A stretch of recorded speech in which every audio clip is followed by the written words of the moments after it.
Hi guys, welcome back to another FPLSTATBOY video, and today we'll be looking at the transfer tips for Game Week 3. Let's get on with the video. So the first player I've got on my transfer tips is Gabriel. Let's just find him here. For Arsenal, he hasn't been playing, so in the first two matches, 1.1 coming off the bench for a sub appearance in both to pretty much just secure the win and tie up defensive end. For Gabriel, he's dropped to 4.9, so if you didn't sell him after game week 1, now is definitely time to sell him because in the price change predictor, he's looking to drop in price. So I'm thinking about replacements for Gabriel because he's 4.9. If you've got any money in the bank, you could potentially go up to, let's just search it by 5.5. You go up to Chilwell, slightly more than 5.5, or you could go for Stupinan, who's got 5.2 overnight. It was 5.1. Great fixtures, great attack and returns from him. Actually, not great fixtures. Not what I meant to say. Fixtures get a bit tougher, but round there, between 11, 12, 13 great fixtures there. And I think even if he doesn't get the clean sheet, he can always get you attack and returns. So he would be a good option to get in. Wouldn't go near Varane, especially if we've got a defender. Wan-Bissaka's good value can go down, which is helpful. But one I do like is Romero. With James Maddison on set pieces, who might looking to be on crutches after the game, but apparently it's just precautionary. But with him on set pieces, Christian Romero with these amazing fixtures becomes a really good option. Get the headers, get the clean sheets. I can see in that 3 to 10 period, four clean sheets, maybe 5 clean sheets, and along with the potential tackle returns, only 4.5 million, he is a great option to get in. Sassy, I think there's better Chelsea options with Badiashile back. I think you go for someone else. And who else? We've got Henry. Henry's good for attack returns and clean sheets for a good, consistent Brentford side. So that is replacements. I would go for Gabriel. And we have got the players. And a lot of people looking to panic sell. It seems like panic sell Luke Shaw. And I think you have to be a bit more patient with Shaw. I mean, when you look to the reason you put Shaw in your team at the start of the season, you thought Man United are pretty consistent. And we saw this with Man United last season. They started off with bad performance against Brighton in game week 1 and against Brentford lost 4-0 in game week 2. And I would imagine there was a fitness problem there. But look at those fixtures. Nottingham Forest at home, Arsenal away, Brighton at home, Burnley away, Crystal Palace at home, Brentford at home, Sheffield United away. Those are really good fixtures to keep Shaw. I think I think Shaw isn't a priority transfer when there's injured players or players that aren't performing well. I think you can stick him in and play him this week with a great fixture against Nottingham Forest, as Nottingham Forest away record is pretty bad. So, I've highlighted 2 players you could bring in for those 2 players. I didn't put in.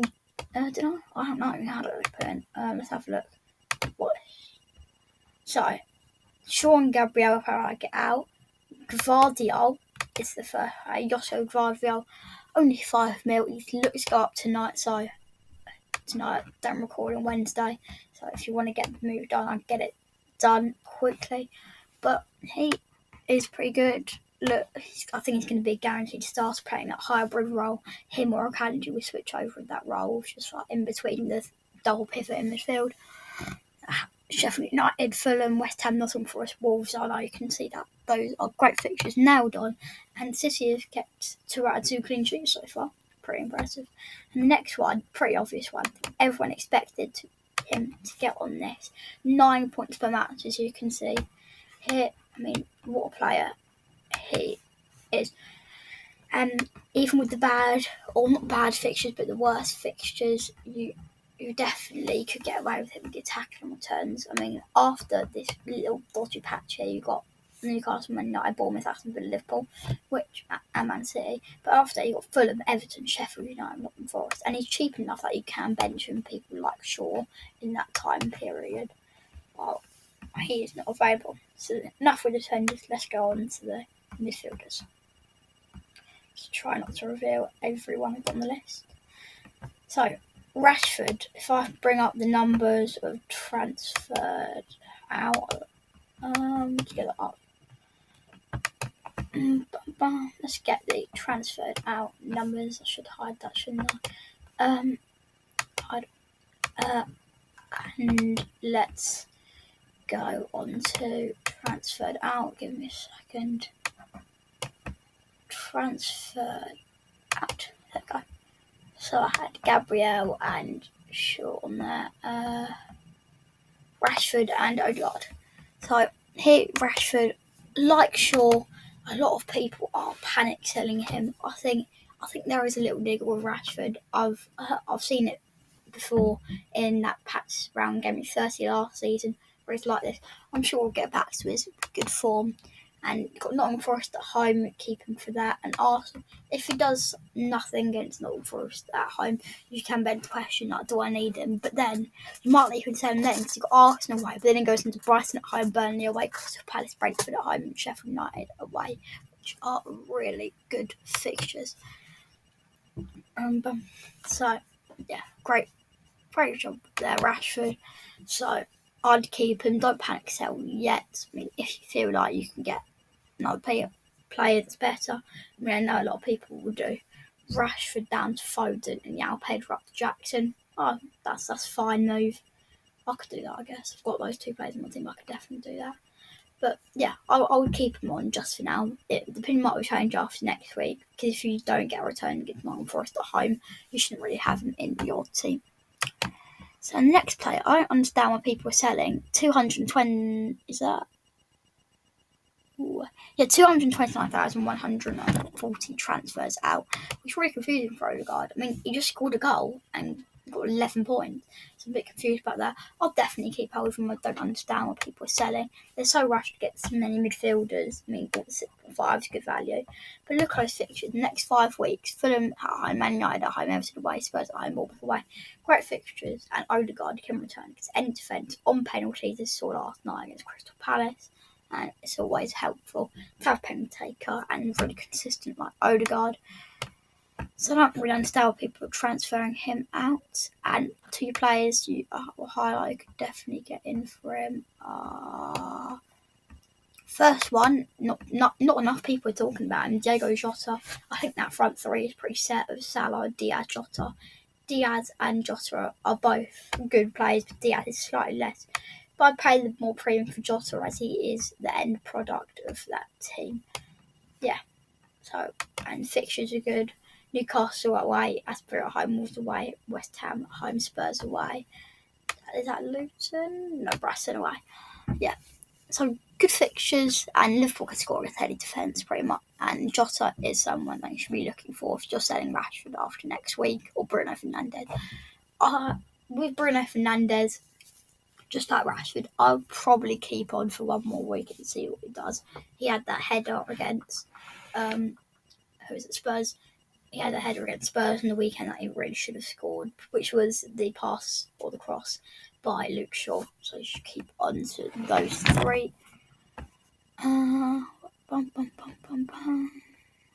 have we got next? Oh yeah, we've got Brian Mbeumo. We've gone up by 2. He's in my team. I started the season with him. So he's just amazing. He's on penalties. He is their talisman. I can see him going wider in game week 4, but that shouldn't really go. Probably not playing on the right wing, maybe. But Crystal Palace at home, Bournemouth at home. With the form he's been in, and he's on penalties, Newcastle away, Everton at home, Forest away, Man United away, Burnley home, Chelsea away. I mean, just great fixtures. He's sort of player you can get in your team. Like, I'm not really thinking about him that much. He's so cheap. Like, you could bench him, but I wouldn't. And he's really consistent on penalties. I don't think you could turn that down. Just let's go on to midfielders. Let's get off the watch list. Just go on to midfielders that you could. Now there's more midfielders you could transfer in. Let's have a quick little look if any. I like Luis Diaz. I mentioned him. He's good. Mitoma's fixtures do turn, so I'll be a bit wary, and I'll go for March instead of Mitoma.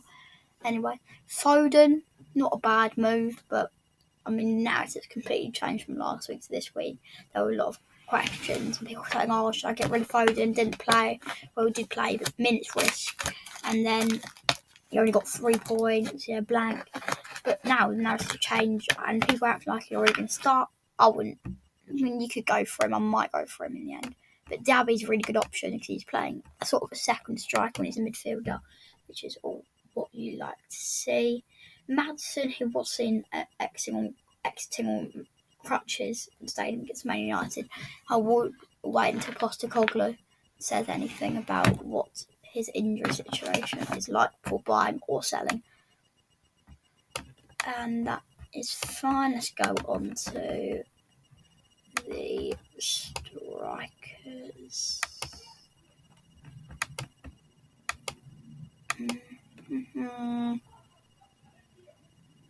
Transfers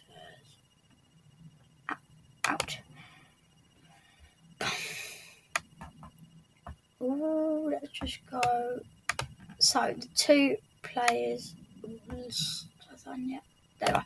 The 2 players that I mentioned that people are transferring out is Darwin Núñez and João Pedro. First of all, Darwin Núñez, pretty obvious, hasn't got a start in Chelsea or Bournemouth. Only playing 4 minutes against Bournemouth and 24 minutes against Chelsea. Definitely sell. He's already gone down. If you had Darwin Núñez, it's definitely an easy swap to either Awoniyi, Jackson, or Wissa. Probably Jackson. I prefer out of those 3. But definitely sell him. Hasn't played. He's not playing. He's gone down.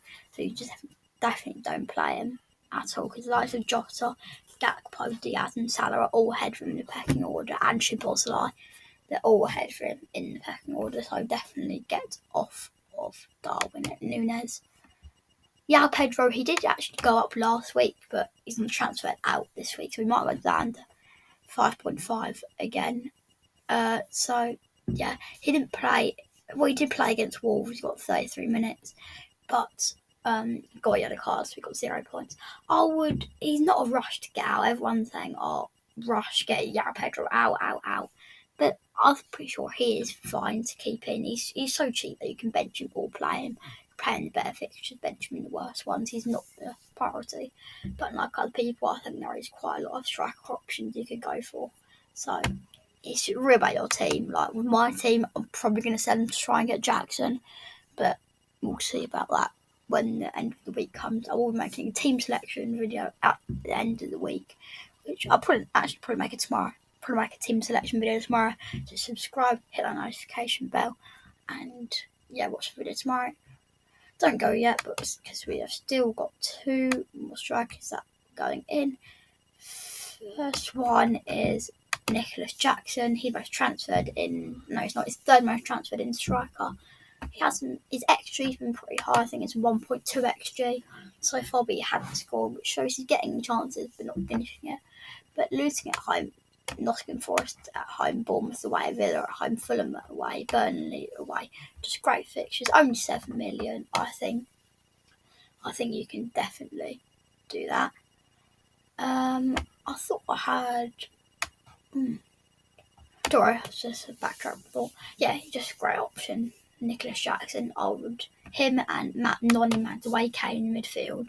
Raheem Sterling are all good options. And then Madueke, I don't know who he is. He's a right winger. I think he joined last season.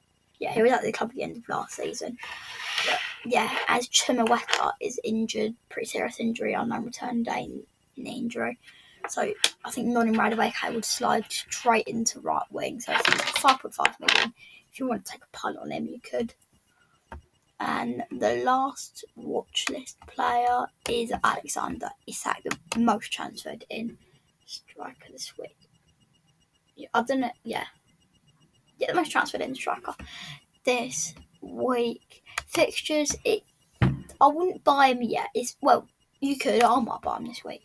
But it's definitely not a priority. You could wait until after Liverpool, but Liverpool at home isn't a tough fixture for any attack going against them. Liverpool did look a bit shaky at the back with their distribution against Bournemouth. So Brighton away, Brentford at home, Sheffield United, great fixtures, Burnley, West Ham, Liverpool. Burnley, West Ham, Crystal Palace, Wolves. Just great fixtures for Isak, and he's so prolific. He'll always get you return, very consistent. I don't think there's much chance from getting outside, but I think if he comes on, he can still get you stuff. So thank you very much for watching the video. Stay tuned in, hit that subscribe button, and goodbye.